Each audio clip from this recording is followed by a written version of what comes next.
네, 연이어서 보겠습니다. 자, 4번 해고 시기의 제한. 이 부분은 크게 중요하지 않아요.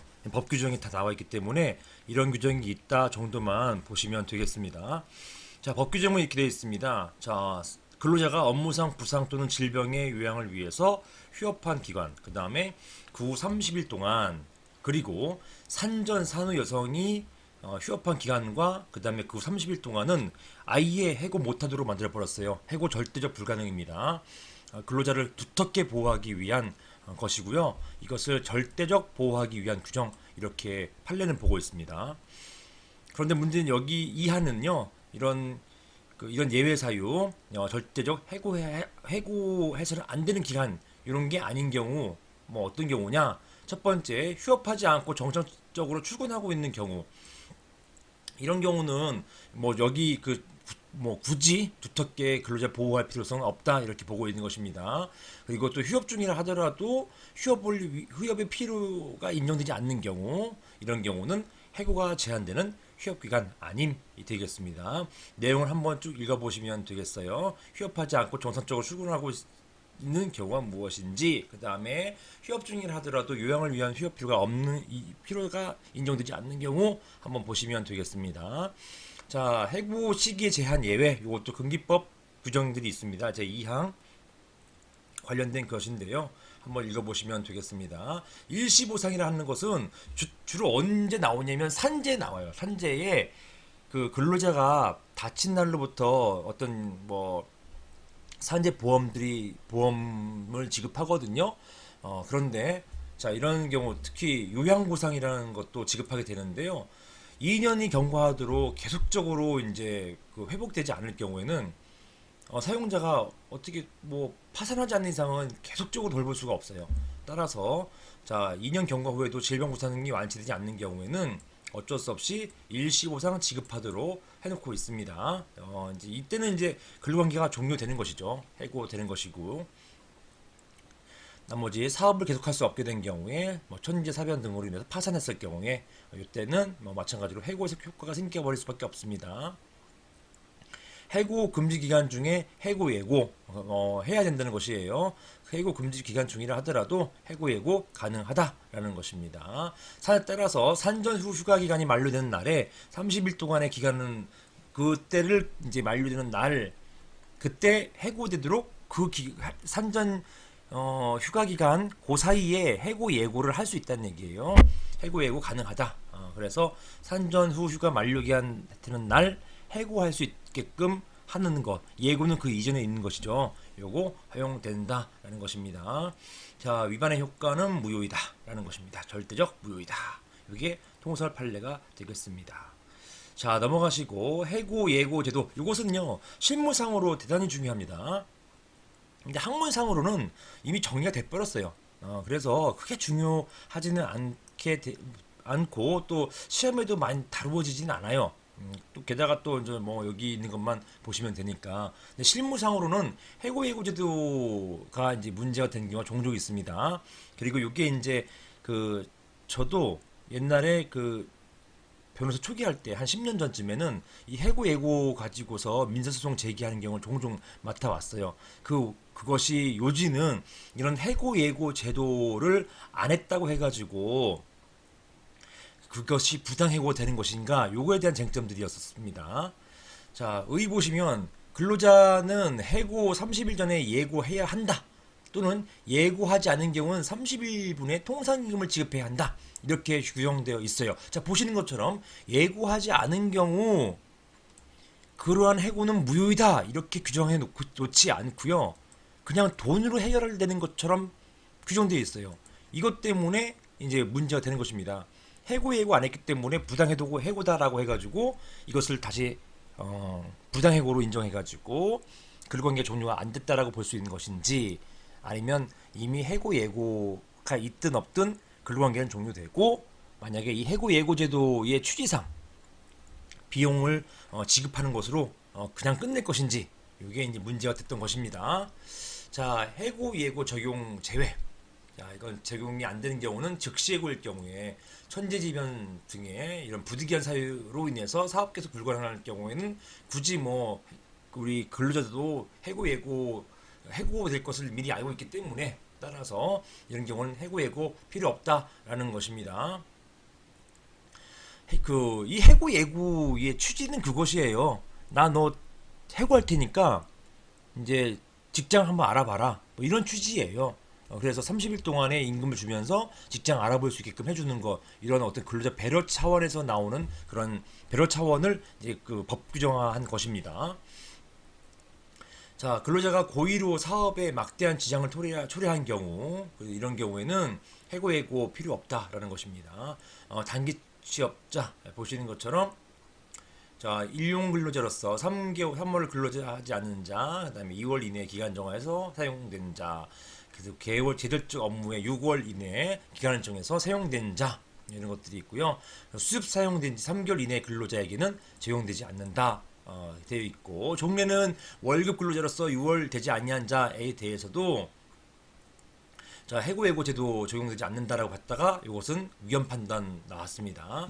자, 따라서 월급 근로자로서 6개월 되지 아니한 자 빼고는 다 이런 자에게도 해고 해야 된다는 것이고요. 나머지 1, 2, 3, 4의 경우에 근로자 이 사람들에게는 해고 필요 없다.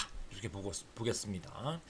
자, 해고가 아닌 경우에는 뭐 사직이나 합의 해지할 때는 썸만 간에 이런 어떤 그 합의에 의한 것이기 때문에 굳이 해고 필요 없다고 보고 있습니다. 그 다음에 정년 등 근로관계 자동 종료 시 이미 근로자는 예측 가능하단 말이에요. 내가 언제 끝냈다는 것을 예측 가능하기 때문에 따라서 굳이 불측의 어떤 손해를 방지하기 위한 이런 해고 예고제도 필요 없다는 것입니다. 자, 합의 해지, 그 다음에 근로자의 근로관계 자동 종료 시 이때는 해고 예고 필요 없다라는 것이 되겠습니다. 자, 위반의 효과, 이게 이제 옛날에는 아주 문제가 됐었어요. 한 10여 년 전에. 뭐 지금은 크게 막 문제되지 않습니다. 사용자가 근로자 해고함에 있어서 해고의 정당한 사유는 있습니다. 그런데 해고 예고 의무 위반한 경우에 그 해고가 부당 해고가 될 것인지 이게 문제된다는 것입니다. 학설은요, 자, 무효설, 이건 부당 해고다라는 것입니다. 해고 통지는 무효이고 해고의 예고를 하여서 30일 이상의 예고 기간이 만료된 때까지 또는 예고 수당을 지급하면서 다시 해고의 통지를 할 때까지 노동관계는 종료되지 않는다. 여전히 살아있다. 라는 것이고요. 상대적 무효설은요. 예고도 없이 예고 수당의 지급도 없이 한 해고 통지는 즉시 해고로서의 효력은 발생하지 않는다. 즉 근로관계 종료되지 않는다는 것이에요. 하지만 사용자가 즉시 해고를 고집하는 취지가 아닌 이상 통지 후 30일이 지나거나 예고 수당을 지급하면 그때부터 해고의 효력이 발생한다는 것이고요. 선택설은 근로자가 무효 주장하든지 유효를 전제로 예고 수당을 이제 달라고 주장하든지 근로자 마음입니다. 선택 가능하다라는 견해가 되는 것이 이것이 선택설이고요. 판례는 제가 이제 10년 전에 맡았던 소송부터 일관되어 있었습니다. 이런 해고 예고 의무 규정은 강행법규가 아니라 단속법규에 불과하다. 따라서 해고 통지 자체는 유효하다. 무효설, 그 다음에 상대적 무효설 모두 아니라는 것이에요. 선택설도 아니야. 해고 자체는 인정인 것입니다. 해고 인정. 그럼 뭐예요? 돈으로만 정산하는 것이에요. 따라서 이건 민사소송밖에 안 됩니다. 그 해고 예고 규정 위반으로 해가지고 부당해고 다툰다 하더라도 각하 또는 기각됩니다. 소액이 없어서 각하 또는 기각돼 버립니다. 이것은 민사소송으로 30일치의 임금을 달라는 것으로 끝나버려요. 자, 검토. 근데 검토 해고 제한 제도와 해고 예고 제도는 그 제도적 취지를 달리하는 것이고요. 위반 시 벌칙으로 충분하고 따라서 유효설 타당하다. 이렇게 이제 판례에 맞춰서 말씀드렸습니다. 이것이요. 판례는 이렇게 확고한데 막상 근로자들은 이걸 오해하는 경우가 너무 종종 있어요. 좀 많습니다. 따라서 여러분들이 농무사 빨리 되셔가지고 이런 것들을 좀 잘 이제 설득하시고 설명을 좀 해주셔야 될 것 같아요. 괜히 이거 가지고 진호위 간다 하더라도 이제 안 됩니다. 각하 또는 기각됩니다. 다음, 자, 해고 사유의 사변 명시. 요거는요 너무너무 중시해요. 너무 중시되는 쟁점이고요. 중요하고요. 그리고 실질적으로 많이 활용되는 부분입니다. 자, 뭐 다른 조건 다 갖춰줘도요. 금기법 27조에 서면 명시 하지 않으면 그냥 뭐 절차 위반으로 얘기해 가지고 부당해고 돼버려요. 따라서 대단히 중요한 이제 규정이다 이렇게 보시면 되겠습니다. 자, 의 보시면 해고 시 해고 사유와 해고 시기를 뭐로써 서면으로 통지해야 된다. 자, 금기법 제 27조 딱 암기하고 가셔야 됩니다. 자, 해고와 관련된 법률 관계를 명확하게 하고 아울러서 근로자에게도 해고에 적절히 대응할 수 있게, 자, 이것이 키워드예요. 해고를 적절히 대응할 수 있게 하기 위한 취지이다. 이것이 이 해고 사유 서면 명시 규정의 취지가 되겠습니다. 이러한 서면 통지 내용이 무엇이냐? 해고 사유는 그 해고 사유가 무엇인지 구체적으로 알 수 있도록 해야 한다.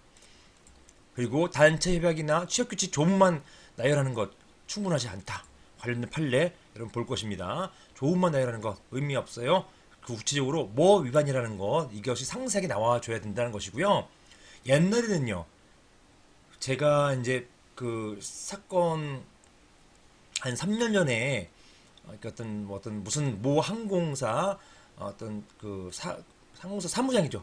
사무장의 성희롱 때문에 그분이 파면당하셨거든요. 그 파면을 다투기 위한 이제 어떤 상담이나 이제 상담하고 그 다음에 소송을 도와드리는 가운데 있었는데 그때 보니까 그 내용 자체가 단체 협약이나 취업 규칙, 이 해고 사유가 그냥 단순 조문만 나열되어 있었어요.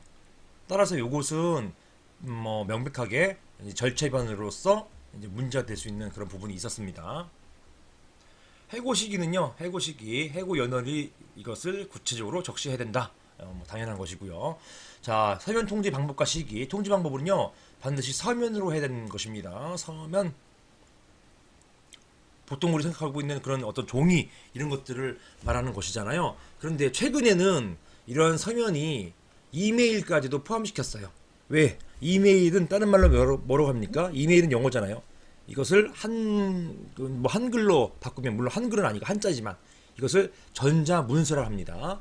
이메일을 전자문서기 때문에 이 서면하고 문서가 똑같잖아요. 따라서 전자문서로 인한 해고 통지도 유효하다 이렇게 본 게 최근 판례가 되겠습니다.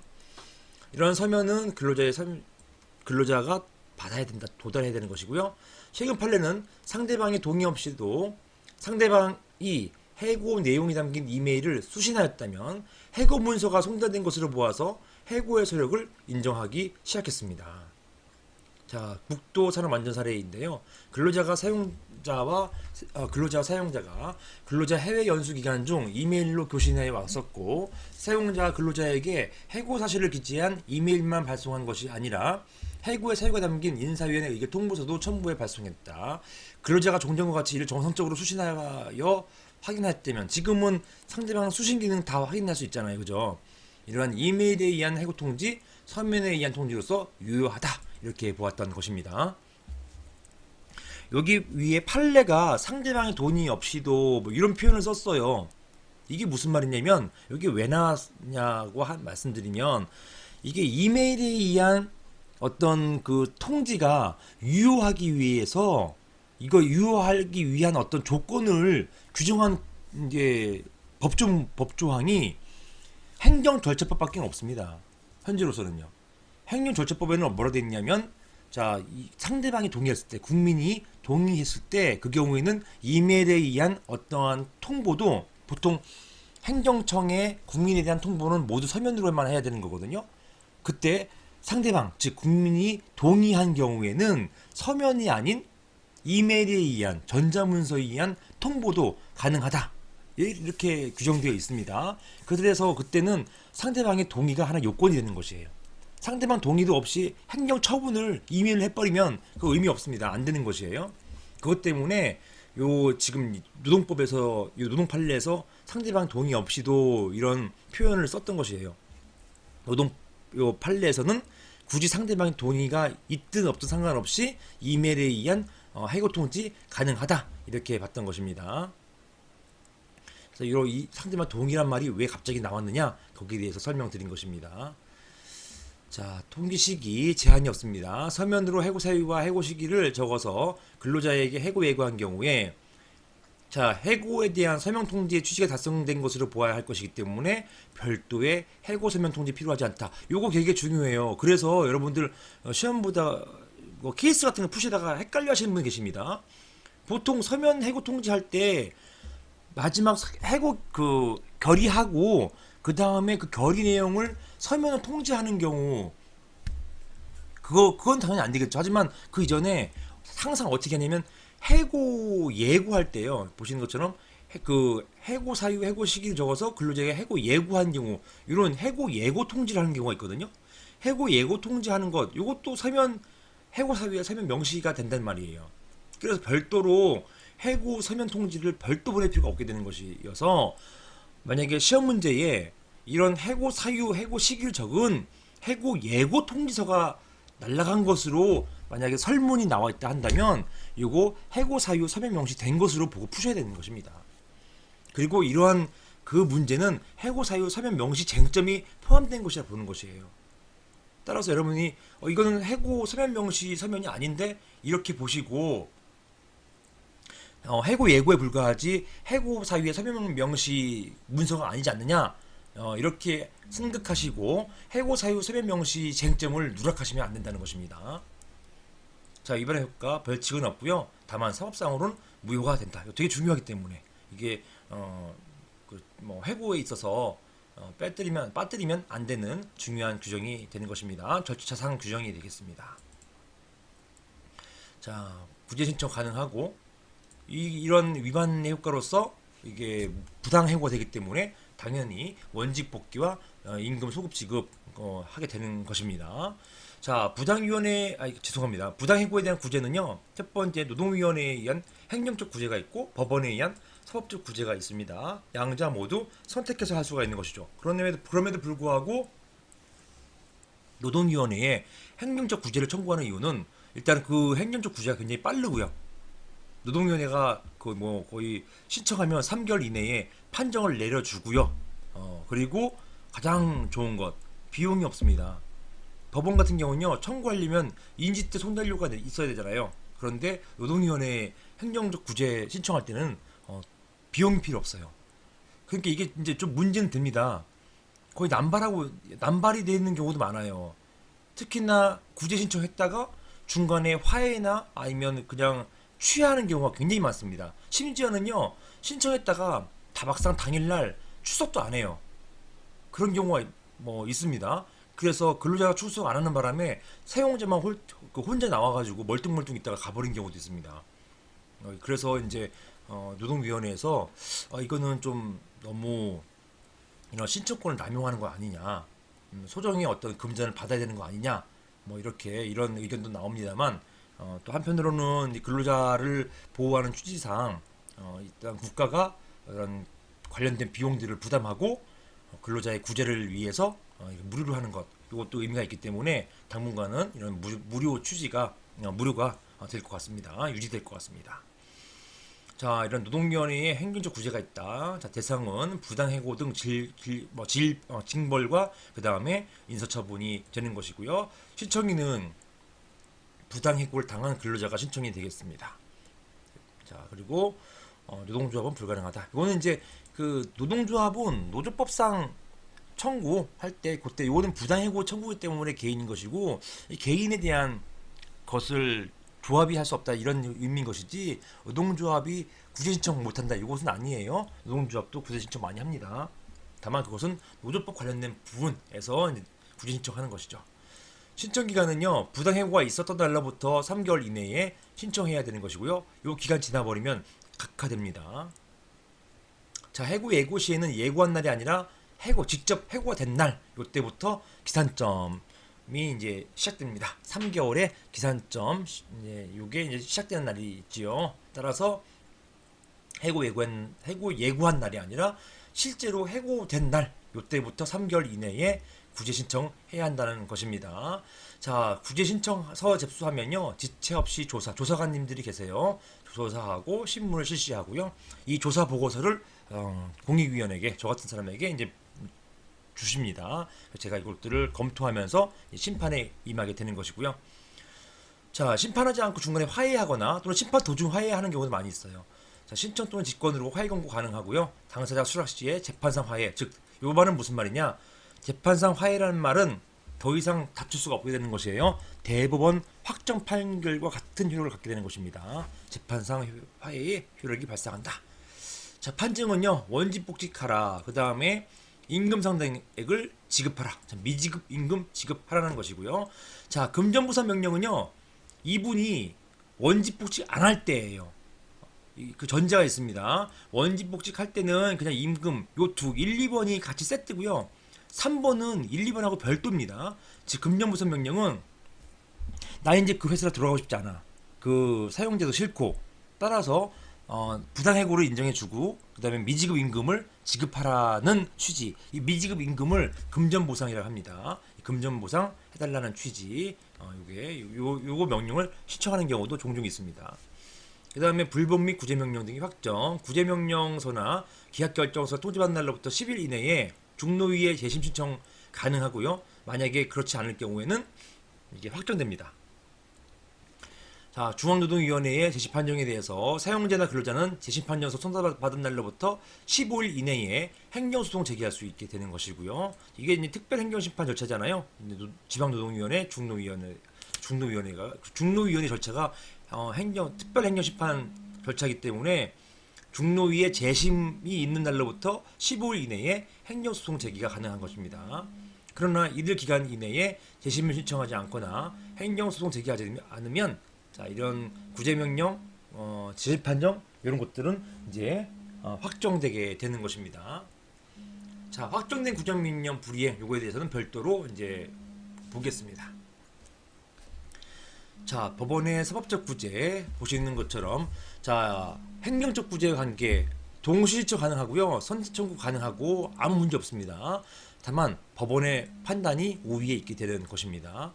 자, 제소 기간은요. 해고 후 아무런 다툼 없이 오랜 기간이 지난 경우에는 신의칙, 자 여기 보시는 것이 즉 금반의 원칙, 우리 봤었던 것이에요. 실의 원칙상 해고 무효 확인 소송 제기할 수 없다. 이거 우리 한번 봤습니다. 거의 초반에 봤죠. 자, 퇴직금을 수령하기 전에 이미 해고의 효력을 다투는 소를 제기한 경우 퇴직금을 수령함으로써 해고의 효력을 인정했다고 볼 수는 없습니다. 이거 이런 판례가 있어요. 즉 해고 직후 근로자가 이의 없이 퇴직금을 수령했다 하더라도 나중에 해고의 효력을 다투고 있었다고 볼 수 있는 객관적 사정이 있는 경우 근로자가 해고의 효력을 인정한 것으로 볼 수 없다. 이것도 우리 봤었습니다. 우리 그때 챕터 2번이죠. 우리 한번 챕터 2번 해고와 신의칙, 실의 원칙 요 파트 다시 한번 참고해서 보시면 되겠습니다. 자, 구제 내용은 주로 돈 문제예요. 임금 청구, 그 다음에 손해배상 청구. 여기 임금 전액에다가 플러스 이자죠. 이자 청구할 수 있습니다. 손해배상 청구할 수 있습니다. 이 해고 등이 나의 어떤 정신적 피해를 입혀가지고 위자료 청구되는 경우가 있어요. 그게 이제 나중에 나옵니다. 부당해고와 위자료 청구라는 파트가 나올 것입니다. 즉 해고 등 처분이 정당하지 못해서 무효로 판단된다 하더라도 그러한 사유만으로 곧바로 불법행위 구성하지는 않습니다. 다만 객관적으로 징계 사유가 아님에도 불구하고 이것을 이유로 해고한 것이 명백하고 그리고 조금만 주의 기울였다면 이를 쉽게 알 수 있는 등 사용자에게 부당해고 고의과실이 인용되는 경우 심지어는 임금을 이제 지불하는 것뿐만 아니라 불법행위까지도 성립해가지고 그 임금 지급은 물론이거니와 위자료 지급까지 인정되는 경우가 있습니다. 자, 이렇게 임금 청구와 임금 상당의 손해배상 청구는 선택해서 청구할 수 있게 되는 것입니다. 자, 위장폐업 사례가 바로 그런 것이 되겠습니다. 위장폐업 사례. 자, 여기 좀 이따가 다시 한번 살펴보겠습니다.